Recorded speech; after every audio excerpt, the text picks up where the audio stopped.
Civil Rights Movement.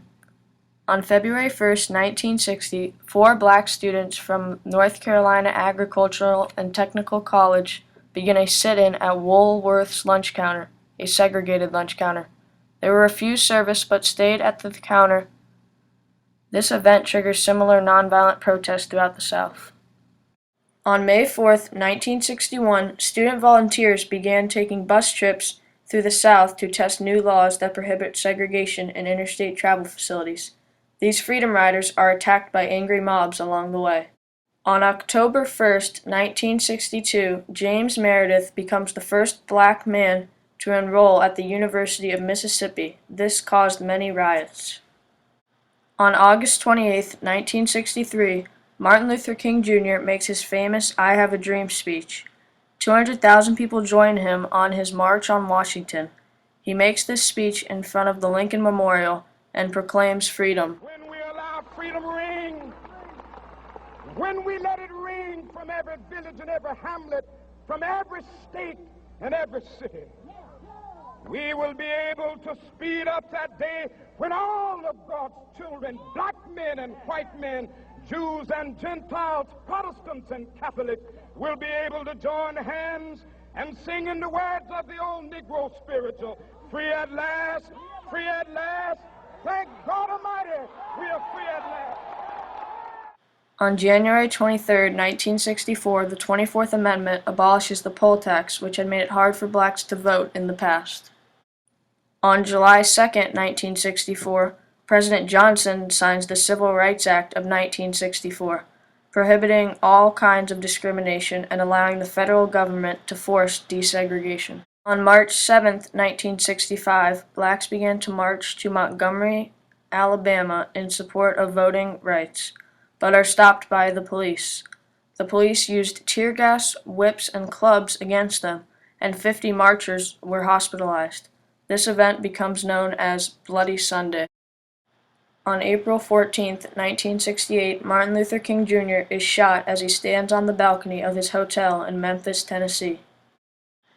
On April 11, 1968, President Johnson signs the Civil Rights Act of 1968, prohibiting discrimination in the sale, rental, and financing of a house. Foreign Affairs. The Vietnam War. The Vietnam War was between North and South Vietnam, but also part of a Cold War between U.S. and the Soviet Union. It really began in 1956, but problems before had led up to this. The war began because of the rise of communism in North Vietnam. The U.S. was against it, but the Soviets were for it. In 1961, President John F. Kennedy ordered more help from the South Vietnam government and backed up South Vietnam with equipment and 3,000 military advisors. In 1962, America launched its first attack against the Viet Cong. It was called Operation Chopper. The U.S. Army flew helicopters with 1,000 Vietnam soldiers to sweep a Viet Cong stronghold. In 1965, President Johnson raised America's strength to more than 60,000 troops. It was a brutal war. And by the end of 1966, American forces in Vietnam reached 385,000.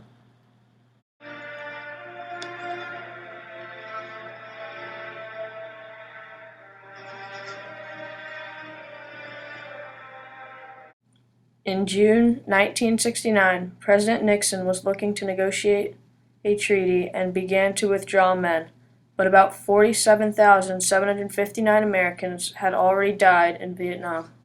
The Cuban Missile Crisis. The Cuban Missile Crisis took place from October 14th through the 28th, in which Kennedy faced off with Khrushchev of the Soviet Union. Back in 1959, Cuba had a revolutionary war in which they became a communist country. So that same year, the U.S. put nuclear missiles in Turkey if they needed to fire at Russia. And on October 14, 1962, the United States Army found nuclear missiles from the Soviets in Cuba. The Army wanted to invade Cuba, but John F. Kennedy said no, because it would lead to nuclear war with Russia. So on October 22nd, John F. Kennedy announced he would block the Soviet Union's shipments with a naval blockade. But the night of October 23rd, Khrushchev said the naval blockade would be ignored. America was moments away from nuclear war, but a KGB agent in the U.S. offered a peaceful trade. The United States would leave Cuba alone, and in return the Soviets would take their missiles home.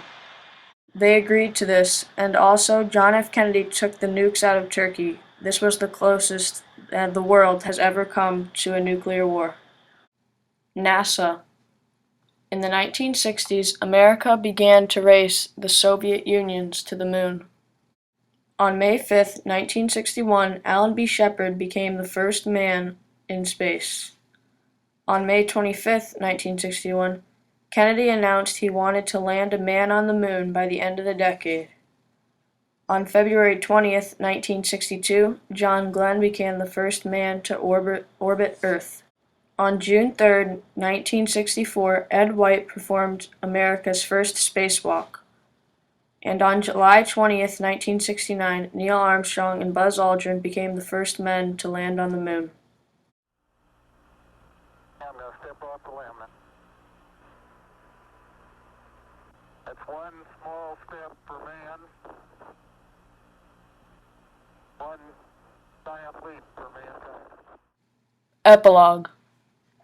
The 1960s greatly impacted the United States and the entire world and changed the way we live and do things today. One of the major events of the 1960s that led to significant changes in American society was the Civil Rights Movement. The goal of the Civil Rights Movement was to give black people equal rights during the 60s. For instance, the Civil Rights Act of 1964 prohibits all discrimination and allows the federal government to force desegregation. Also, through the Civil Rights Movement came the 24th Amendment, which no longer allowed taxes on voting. Today, we still have that same standard that no matter how much or how little money you have, you are allowed to vote.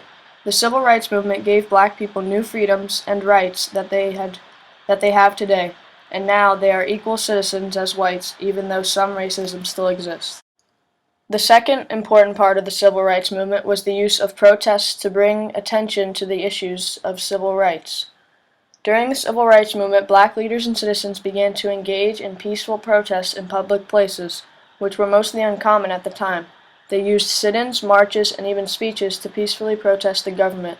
Today, groups sometimes get involved in protests to bring attention to their cause. The 1960s also changed the way kids entertained themselves. During the 1960s, toys began to become more popular due to the mass production of certain toys. Among those toys were Barbie dolls, G.I. Joes, and Troll dolls. This begins the idea of toys for kids, and today kids still play with Barbie dolls and G.I. Joes. The toys of the 1960s changed the way kids entertain themselves, and today there are so many more toys for children. Another event that changed the world and the way we live today was the assassination of President John F. Kennedy. Before his death, the president was not guarded as tightly, but after his assassination, a police force was created and dedicated to protect the president at all times and in all situations. Last, the foreign affairs of the 1960s changed the world. The Cuban Missile Crisis showed how dangerous a nuclear war could be, and the Vietnam War showed the U.S. that they can't just roll over anyone in their path. Today we take nuclear weapons very seriously because we know what kind of damage they can cause and how quickly a nuclear war can happen. In addition, since the Vietnam War, U.S. presidents and members of Congress better understand the need to resolve foreign issues diplomatically and are more aware of the human costs involved in going to war.